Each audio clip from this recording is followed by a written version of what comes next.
আমি একাধিক জেনা করেছি, এখন আমার আল্লাহর কাছে ক্ষমা পাবো কি করলে?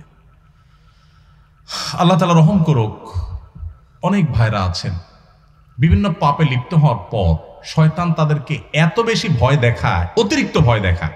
ভয় যতটুকু আল্লাহকে পাওয়া দরকার তার চাইতে বেশি যদি পায় তাহলে বুঝতে হবে শয়তানে দেখাচ্ছে।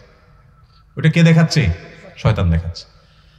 আপনি কোনো গুনাহে লিপ্ত হয়েছেন, যে কোনো গুনাহ, পৃথিবীতে এমন কোনো পাপ নাই যেটা মাপ চাইলে মাপ হয় না। এমন কোনো পাপ, এমনকি শিরকও নাই। শিরকের গুনাহ যদি করার পরে মাপ চায়, তওবা করে, মাপ হবে না? হবে না? তওবা ছাড়া মারা গেলে মাফ করবেন, এটা ভিন্ন বিষয়, কিন্তু তওবা করলে সেটাও মাফ হবে। তাহলে বোঝা গেল জেনা ব্যভিচার হয়ে গেছে, অন্য কোনো অনাচার হয়ে গেছে, অবশ্যই মাফ করবেন আল্লাহ তাআলা। হ্যাঁ, মানুষের হক নষ্ট করেছেন, যুবক ভাইয়েরা 3-4 বন্ধু মিলে চা দোকানে চা খেতে বসেছেন, বাসে উঠেছেন, গায়ে জোর আছে, বাহুতে শক্তি আছে। আমি এই জন্য বলি, 4-5 যুবক ছেলে ফেলে যখন চার দোকানে বসে তখন ওই টি বয়কে ডাকার টোন কিন্তু পাল্টে যায়। একা একা গেলে বিড়ালের মতো বলে, মামা 1 কাপ চা হবে? আর 4-5 জন গেলে কি বলে? এবারে চা দে। কথা কানে যায় না? কতক্ষণ ধরে বসে রয়েছি, কারণ আশপাশে বন্ধু বান্ধব চা আছে, শরীরে একটু ভাব আসছে, তাই না? আহা, এই মাস্তানি, এটার বিচার হবে, এটার বিচার হবে। দুনিয়াতে সে বেচারা বিচার পাবে না, কিয়ামতে বিচার।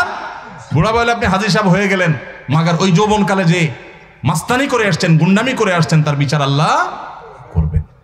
সো বি কেয়ারফুল, এই যৌবনকে পাগলামি করে নষ্ট করবেন না, ঠিক আছে তো? ইনশাআল্লাহ যে কোনো অন্যায় করে আল্লাহ কাছে মাফ চাইলে মাফ করবেন, কিন্তু মানুষকে ওই যে ধাক্কা দিয়েছেন, গালি দিয়েছেন, অধিকার নষ্ট করেছেন, হক মেরেছেন, এগুলো কিন্তু আল্লাহ মাফ করবেন না, সাবধান।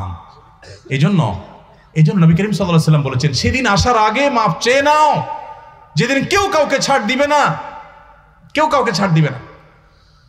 গালি দিয়েছেন, রিকশাওয়ালা ভাড়া দেন নাই, চুন থেকে নুন খসছে, কথা থেকে কথা বাড়ছে, তর্ক হয়ে গেছে, যাবাটা দিলাম না, কি করতে পারবি কর, চলে আসছেন, এটার ছাড় কিয়ামতের দিন হবে না। নবী সাল্লাল্লাহু আলাইহি ওয়াসাল্লাম বলেছেন, দুনিয়া থাকতে এগুলা মিটমাট করো, এই মামলা নিষ্পত্তি করো, তার হাতে পায়ে ধরে মাপ চেয়ে এটাকে শেষ করে যাও, কিয়ামতের ময়দানে কেউ কাউকে ছাড়বে না। অন্য কোনো অন্যায় করেছেন, জেনা হয়ে গেছে, আল্লাহর কাছে মাপ চাইছেন, তওবা করছেন, লজ্জিত হয়েছেন, আর কখনো করেন না, ফিরে আসছেন, ইনশাআল্লাহ মাফ করবেন আল্লাহ তাআলা। আল্লাহ বলেছেন, লা তাকনাতু মির রাহমাতিল্লাহ, আল্লাহর রহমত থেকে নিরাশ হইও না, ইন্নাল্লাহা ইয়াগফিরুয যুনুবা জামিআ, আল্লাহ সব গুনাহ মাফ করে দিবেন। অতএব জেনা করলেও আল্লাহ তাআলা কি করবেন? মাফ, কিন্তু তওবা করতে হবে খাঁটি অন্তরে, আর করা যাবে না, অনুতপ্ত হতে হবে। এরপরে প্রশ্ন হলো, সন্তান পালক নেয়ার বিধান কি? অনেক প্রশ্ন একজনে করছেন, এতগুলো উত্তর দেওয়া যাবে না।